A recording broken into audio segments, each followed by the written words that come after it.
Hello students, welcome to my channel curiosity education. आज हम लोग जो कॉन्सेप्ट डिस्कस करने जा रहे हैं वो है इक्यू पोटेंशियल सरफेसेस। ओके, इससे पहले वाली वीडियोस में हम देख चुके हैं कि इलेक्ट्रिक पोटेंशियल क्या होता है। Electric potential due to point charge हम लोग निकाल चुके हैं। Electric potential due to thin spherical charge shell भी निकाल चुके हैं। तो ये सारी चीजें हम निकाल चुके हैं। तो अब इन कॉन्सेप्ट को यूज करके हम लोग आज इक्यू पोटेंशियल सरफेसेस क्या होता है उसको समझने की कोशिश करेंगे। तो देखते हैं।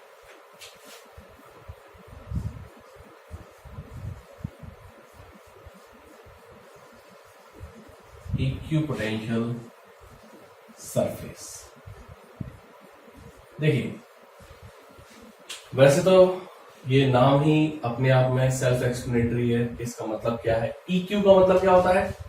इक्वल और पोटेंशियल।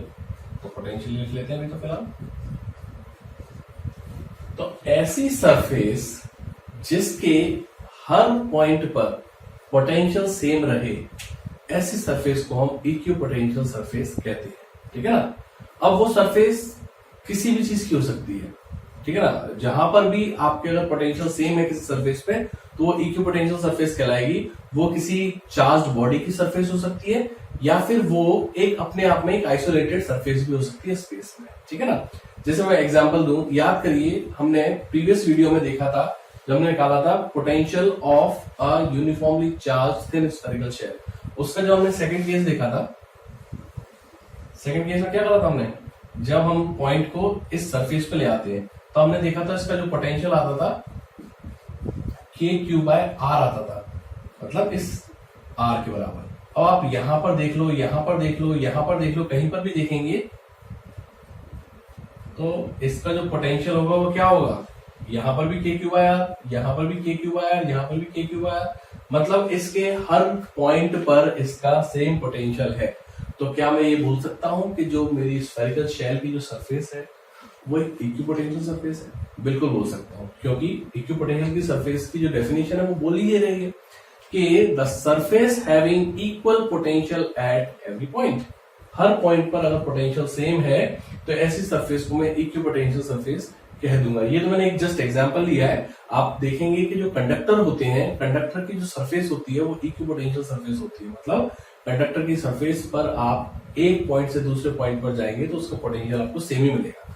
ए पॉइंट का, बी पॉइंट का, सी पॉइंट का, डी पॉइंट का अगर वो सरफेस पे ही है तो उसका पोटेंशियल हमेशा सेम होगा। ओके, तो आई होप ये इक्विपोटेंशियल सरफेस जो वर्ड है इसका मतलब क्लियर हो गया। क्या? ऐसी सरफेस जिसके हर पॉइंट पर पोटेंशियल सेम रहे, ऐसी सरफेसेस को हम इक्विपोटेंशियल सरफेसेस कहते हैं। ठीक है।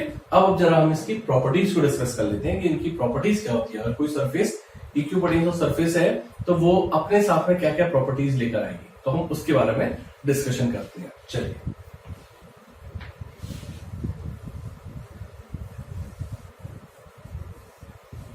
तो यहीं पर मैं लिख देता हूं प्रॉपर्टीज ऑफ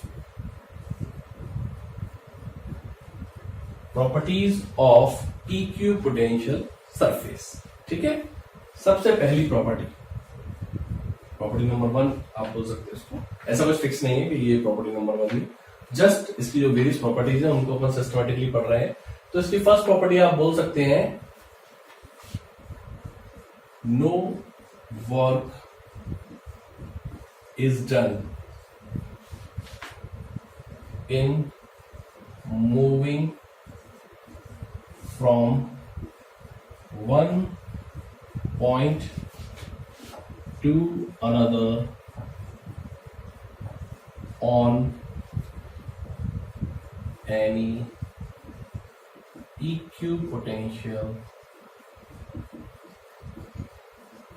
surface। क्या मतलब है?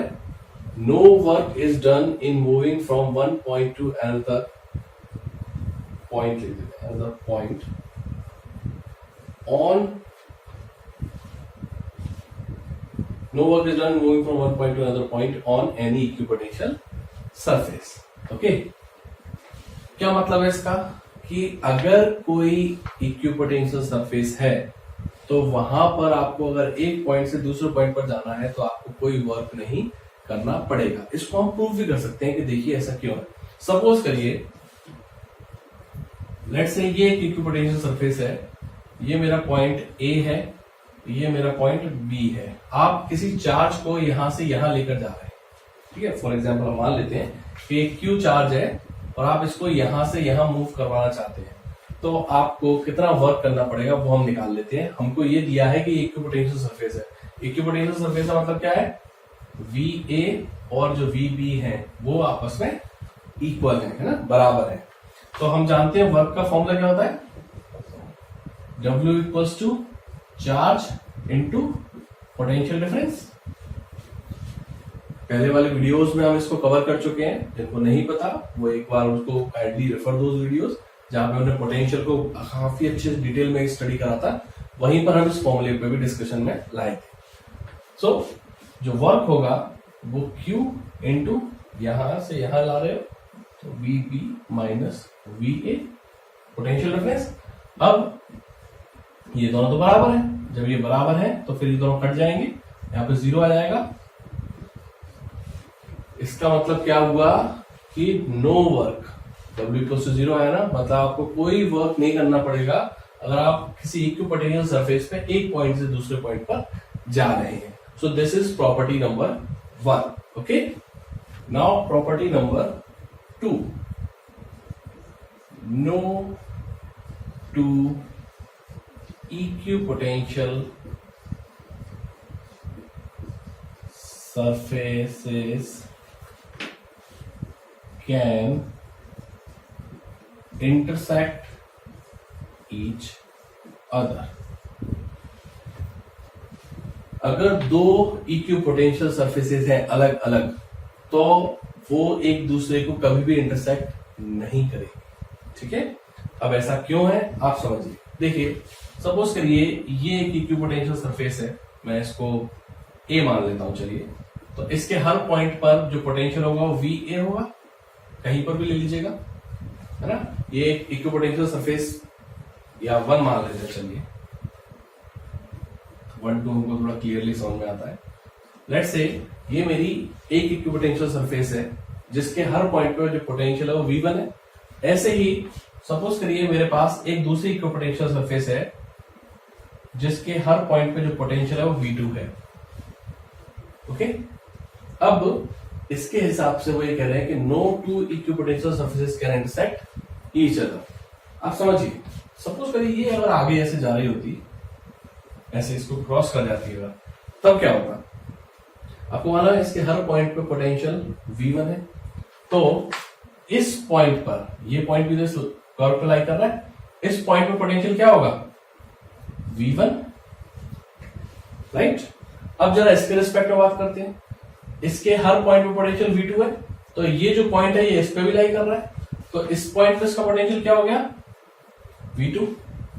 मतलब एक पॉइंट पर दो दो पोटेंशियल, तो फिर क्या ये इक्विपोटेंशियल सरफेस का पॉइंट बन पाएगा? नहीं बन पाएगा, क्योंकि हम क्या जानते हैं कि इक्विपोटेंशियल सरफेस में हर पॉइंट पर सेम पोटेंशियल होता है, पर हमने ये दो अलग अलग सरफेसेस लिए V1 और V2, है ना, इनके पोटेंशियल अलग है, V1 और V2 अलग है। इसका मतलब क्या हुआ कि ये दोनों कभी भी आपस में इंटरसेक्ट नहीं करेंगी, क्योंकि अगर वो इंटरसेक्ट करी तो ये जो पॉइंट है ये इक्विपोटेंशियल सरफेस का पॉइंट बन ही नहीं पाएगा। Okay, so this is property number 2। Next property is property number 3 कह सकते हैं आप, electric field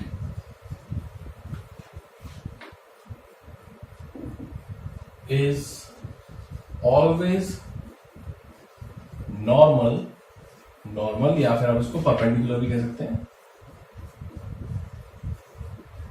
perpendicular. Electric field is always normal और perpendicular at every point on equipotential surface। क्या मतलब है इसका? Electric field is always normal और परपेंडिकुलर। कई बार हम लोग नॉर्मल कंफ्यूज हो जाते हैं, नॉर्मल और परपेंडिकुलर एक ही मतलब होता है, at every point on equipotential surface. Okay, मतलब इक्विपोटेंशियल सरफेस के हर पॉइंट पर जो इलेक्ट्रिक फील्ड होगा वो नॉर्मल टू सरफेस होगा उस पॉइंट पर। समझिए बात, जैसे कोई भी सरफेस है, ठीक है, तो इस पॉइंट पे अगर मैं इलेक्ट्रिक फील्ड की डायरेक्शन देखता हूं तो वो इधर होगी। इस पॉइंट पे अगर देखता हूं तो इस पॉइंट पे जो नॉर्मल होगा वैसे आ रहा होगा इधर, इस पॉइंट पर इधर, लाइक दिस। मतलब कि इलेक्ट्रिक फील्ड जो होगा वो हमेशा नॉर्मल होगा इस सरफेस पर, इस पॉइंट पर जो नॉर्मल गिरेगा वही इसकी इलेक्ट्रिक फील्ड की डायरेक्शन देगा। ठीक है, अब ये कॉन्सेप्ट इसलिए इतना इंपॉर्टेंट है, आपको समझना पड़ेगा। देखिए, पहले तो आप ये समझिए कि अगर मैं इसको उस एग्जांपल से रिलेट करके समझाऊं तो शायद आपको जल्दी समझ में आएगा। हमने इससे पहले वाले वीडियो में इलेक्ट्रिक पोटेंशियल निकाला था due to thin uniformly charged spherical shell. इसमें हमने क्या देखा था, 3 केसेस देखे थे, मैं क्विकली रिवाइज करवा रहा हूं सो दैट आपको समझ में आए। एक केस आउटसाइड वाला, ऑन द सरफेस, और इनसाइड वाला। हमने देखा था कि इनसाइड वाले पॉइंट पर यहां पे जो पोटेंशियल आता है वो के क्यू बाय इसकी रेडियस के बराबर आता है। अगर ये इसकी रेडियस आर है, के क्यू बाय आर आता है। अगर मैं इस पॉइंट को ए मान लूं, इस बी मान लूं और इस पॉइंट को सी मान लूं, स्फेरिकल शेल के लिए बता रहा हूं मैं। और सी पॉइंट पर भी यही पोटेंशियल आता है, सेम के क्यू बाय आर। क्यों आता है? क्योंकि मैंने देखा था कि inside the spherical shell electric field 0 होता है। ठीक है, याद रख लीजिए, आप इस चीज को अच्छे से समझ लीजिए कि जिस भी रीजन में इलेक्ट्रिक फील्ड 0 है वहां पर पोटेंशियल कांस्टेंट होगा। ठीक है ना, जिस भी रीजन में इलेक्ट्रिक फील्ड 0 है वहां पर पोटेंशियल हमेशा कांस्टेंट आपको मिलेगा। आप इस चीज से कंफ्यूज कहीं मत होना कि इलेक्ट्रिक फील्ड 0 है तो पोटेंशियल भी 0 हो जाएगा, नहीं। इलेक्ट्रिक फील्ड 0 है तो पोटेंशियल कांस्टेंट होगा। और ऐसा क्यों होता है ये भी मैंने इससे पहले वाली वीडियो में आपको एक्सप्लेन करा है इसी एग्जाम्पल में। ठीक है, तो अब समझिए बात को। मैंने मान लिया थोड़ी देर के लिए कि जो ये electric field is always normal वाली जो केस है, मैंने मान लिया चलो ऐसा नहीं होगा। ठीक है, सपोज करिए एक ये सरफेस है, ये इसका पॉइंट है, कायदे से इसका इलेक्ट्रिक फील्ड ऐसा होना चाहिए। अकॉर्डिंग टू दिस डेफिनेशन इसका इलेक्ट्रिक फील्ड ऐसा होना चाहिए, पर मैं आपको समझाने के लिए थोड़ी देर के लिए मान लेता हूं कि ये ऐसा नहीं है। ठीक है, ऐसा नहीं है तो फिर कैसा होगा? तो फिर मान लेते हैं चलो कुछ ऐसा होगा।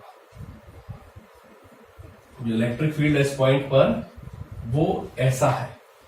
अब अगर ऐसा है तो इसके 2 वेक्टर्स रिजॉल्व किए जा सकते हैं। इसको electric field is a vector quantity, तो इसको हम 2 वेक्टर्स में रिजॉल्व कर रहे हैं, एक वेक्टर इधर और एक वेक्टर इधर। इसको मैं ई एक्स लिख देता हूं हॉरिजॉन्टल डायरेक्शन के लिए, और इसको ई वाई लिख। तो मैंने माना कि इलेक्ट्रिक फील्ड जो है वो इस पॉइंट पे परपेंडिकुलर नहीं है तो फिर किसी पर्टिकुलर एंगल पर होगा। एंगल पर है तो उसके 2 वेक्टर्स रिजॉल्व कर दिए, ई एक्स और ई वाई। अब देखिए, अगर कोई चार्ज यहां पर है और इस पे ये हॉरिजॉन्टल इलेक्ट्रिक फील्ड लग रहा है तो वो उस चार्ज पे भी लगेगा और उसको आगे की तरफ पुश करेगा। ठीक है ना, मतलब कि इस डायरेक्शन में एक इलेक्ट्रिक फील्ड एग्जिस्ट कर रहा है। इलेक्ट्रिक फील्ड एग्जिस्ट कर रहा है तो फिर इधर पोटेंशियल सेम हो सकता है क्या? नहीं हो सकता। पोटेंशियल सेम कब होता है या कांस्टेंट कब होता है? जब इलेक्ट्रिक फील्ड 0 होता है। जैसे इस वाले केस में था, अंदर पूरे में इलेक्ट्रिक फील्ड 0 था, इसलिए आप कहीं पर भी चले जाइए, किसी भी पॉइंट पर आ जाइए, इसके हर पॉइंट पर जो पोटेंशियल होगा वो के क्यू बाय आर ही होगा। लेकिन क्या ये चीज यहां पर हो पाएगी? नहीं हो पाएगी, क्योंकि हॉरिजॉन्टल डायरेक्शन में अब एक इलेक्ट्रिक फील्ड एग्जिस्ट कर रहा है, तो उसके कारण अब इसके जो पोटेंशियल है अलग अलग पॉइंट पे अलग अलग आएंगे, सेम नहीं आएंगे। तो फिर क्या ये इक्विपोटेंशियल सरफेस रह गई? नहीं रह गई। तो अगर इस सरफेस को इक्विपोटेंशियल सरफेस बनना है तो फिर इलेक्ट्रिक फील्ड को हमेशा परपेंडिकुलर होना पड़ेगा या नॉर्मल होना पड़ेगा जिस भी पॉइंट पर आप निकाल रहे हो। नॉर्मल होने का क्या मतलब है, समझिए ना बात को आप। जैसे ये आपने इस पॉइंट पे निकाला, आपने इस पॉइंट पे नॉर्मल डाला तो वो ऐसा आया, सपोज करिए नॉर्मल लग रहा है, मान लीजिए कि ये परपेंडिकुलर इस पे। तो इससे क्या होगा, अब आप इसको हॉरिजॉन्टल रिजॉल्व ही नहीं कर सकते, पूरा कंपोनेंट इधर है, आप इधर कुछ ला ही नहीं सकते। तो जब इधर कुछ है ही नहीं, मतलब इधर इलेक्ट्रिक फील्ड 0 है, इलेक्ट्रिक फील्ड 0 है तो फिर पोटेंशियल क्या है? कांस्टेंट है। इस एग्जांपल से हम समझ चुके हैं। तो इसीलिए इलेक्ट्रिक फील्ड हमेशा नॉर्मल होगा अगर एक इक्विपोटेंशियल सरफेस आप ले रहे हैं तो। ये बात सिर्फ इक्विपोटेंशियल सरफेस के लिए चल रही है, याद रखिएगा। ऐसा नहीं कि आपने हर जगह यही कॉन्सेप्ट लगा देना है, कुछ भी उठा लिया, भले वो इक्विपोटेंशियल सरफेस है नहीं है कुछ नहीं है, आप बस यही कॉन्सेप्ट लगा रहे हैं, नहीं, ये सिर्फ इक्विपोटेंशियल सरफेस के लिए कॉन्सेप्ट वैलिड है। और एक चीज और मैं आपकी जानकारी के लिए दे दूं कि जो कंडक्टर्स होते हैं, मैंने अभी बताया थोड़ी देर पहले, दे आर इक्विपोटेंशियल सरफेस, है ना, वो जो है इक्विपोटेंशियल सरफेस की तरह ही बिहेव करते हैं। तो आप ये भी बोल सकते हैं इसके थ्रू कि इलेक्ट्रिक फील्ड जो होता है वो किसी भी कंडक्टर के हमेशा परपेंडिकुलर होता है सरफेस पर। किसी भी पॉइंट पर आप इलेक्ट्रिक फील्ड निकालेंगे कंडक्टर के तो हमेशा परपेंडिकुलर होगा। बहुत इंपॉर्टेंट कॉन्सेप्ट है, क्योंकि इस इंपॉर्टेंट कॉन्सेप्ट पे आईआईटी में पहले भी क्वेश्चन पूछा जा चुका है, जो मैं आपको जस्ट एग्जांपल के लिए भी यहाँ पर कोट कर देता हूँ, तो आप समझ जाएंगे हाँ इसका मतलब क्या है। पहले आईआईटीज में क्वेश्चन आ चुका है इसी कॉन्सेप्ट पे बेस्ड। क्वेश्चन कुछ ऐसा था कि एक स्फीयर था, कंडक्टिंग स्फीयर, बोल रहे थे कि 4 लाइंस बनाई थी उन्होंने, इलेक्ट्रिक फील्ड लाइंस, ठीक है, इलेक्ट्रिक फील्ड और इलेक्ट्रिक फील्ड लाइंस, है ना, जहां इलेक्ट्रिक फील्ड लाइंस ज्यादा होंगी वहां इलेक्ट्रिक फील्ड इंटेंसिटी ज्यादा होगी। तो आप समझ लीजिए कि इलेक्ट्रिक फील्ड लाइंस जो है वो इलेक्ट्रिक फील्ड को ही रेप्लिकेट कर रही होती हैं, उसी को समझा रही होती है। तो उन्होंने क्या करा था, ऐसा कुछ केस बना दिया था, एक तो ये बना दी थी लाइन, ठीक है,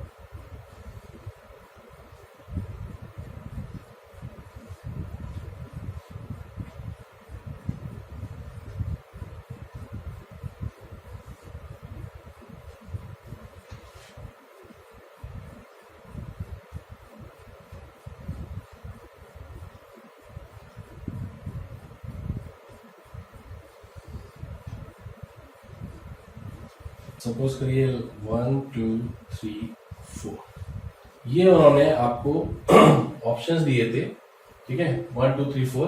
वो ये कह रहे थे कि इन 4 ऑप्शंस में से कौन सा ऑप्शन ट्रू है फॉर अ कंडक्टर जिसमें इलेक्ट्रिक फील्ड पास हो रहा है, ठीक है, इलेक्ट्रिक फील्ड लाइंस है, ओके।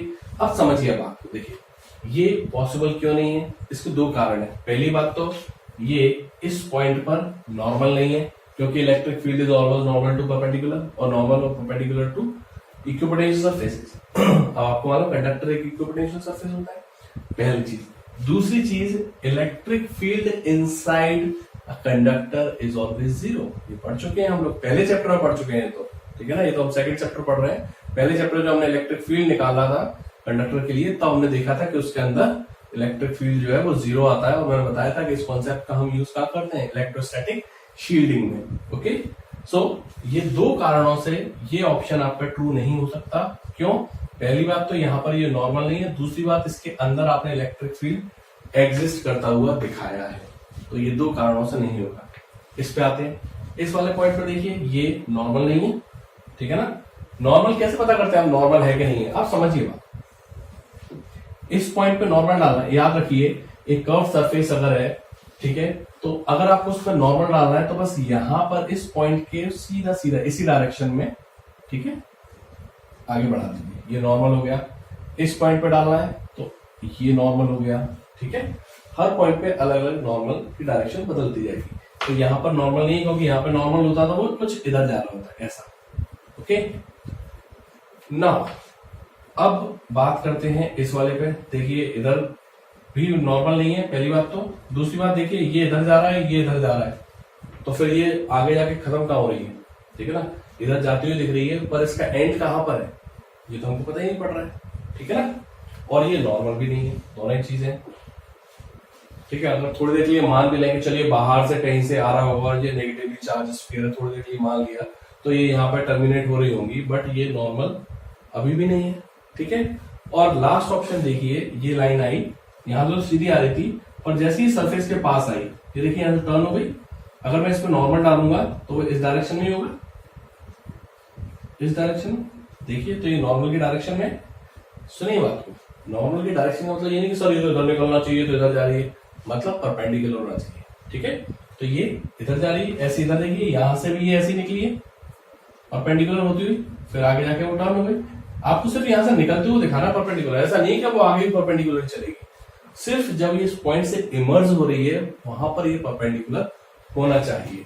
तो ये ऑप्शन भी गलत था, ये ऑप्शन भी गलत था, सिर्फ एक ऑप्शन बचता है, 4th ऑप्शन, ठीक है।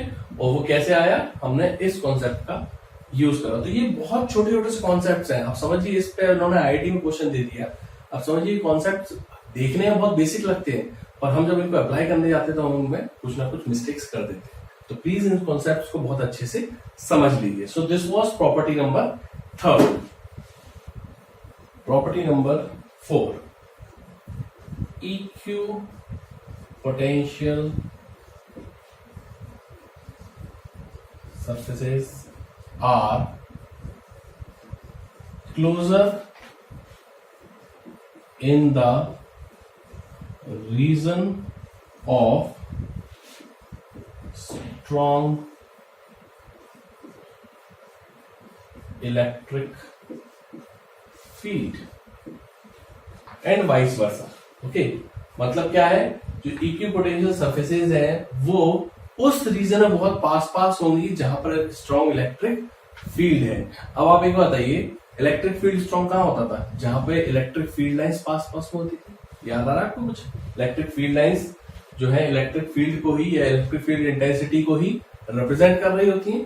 तो अब आप समझिए, जैसे मैं एक केस बना दूं, अगर या हालांकि मैं अलग से ग्राफ्स इसके बनवाऊंगा आपको, बट सपोज करिए कि ये है, ठीक है। अब आपको मालूम है इलेक्ट्रिक फील्ड लाइंस कैसे होती थी?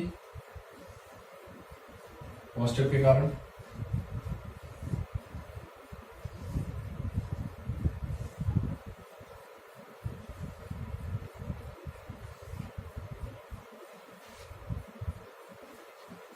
ये इलेक्ट्रिक फील्ड लाइंस थी due to a positive charge. Okay, isolated positive charge. Okay, now अब आप समझिए, अगर मैं इसके एक पर्टिकुलर डिस्टेंस को रेडियस मानकर एक सर्कल ड्रॉ करूं,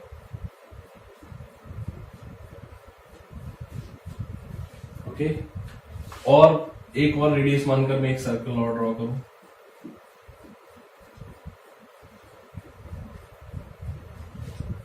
तो पहले तो ये बताइए, क्या ये दो सर्कल जो मैंने बनाए हैं, अगर मैं इनको सरफेसेस बोलूं, क्या ये दो सरफेसेस इक्वी पोटेंशियल सरफेसेस हैं? बिल्कुल है। क्यों है? क्योंकि ये अगर Q चार्ज है तो इसके इस पॉइंट पर पोटेंशियल कितना होगा? KQ/R, ये डिस्टेंस। इस पॉइंट पर वही होगा, इस पॉइंट पर वही होगा, क्योंकि रेडियस तो सेम है सभी जगह पर। तो सिंस इसके हर पॉइंट पे पोटेंशियल सेम है सरफेस पे, तो मैं इसको क्या बोल दूंगा? Equi potential surface. ऐसे यहां पर मैंने इसको रेडियस मानकर इक्वी पोटेंशियल सरफेसेस मान रखा है, तो ये भी अपने आप में एक नई इक्वी पोटेंशियल सरफेस है। ठीक है, इनका आपस में कोई इंटरेक्शन नहीं है। लेकिन अगर मैं सपोज करिए यहां पर पोटेंशियल V1 बना दूं और यहां पर पोटेंशियल V2 बना दूं, तो आप मुझे बता सकते हैं कि किसका पोटेंशियल ज्यादा होगा? V1 बड़ा होगा या V2 बड़ा होगा, और क्यों होगा? कैसे समझा सकते हैं आप? पहले तो आंसर बता देता हूं मैं।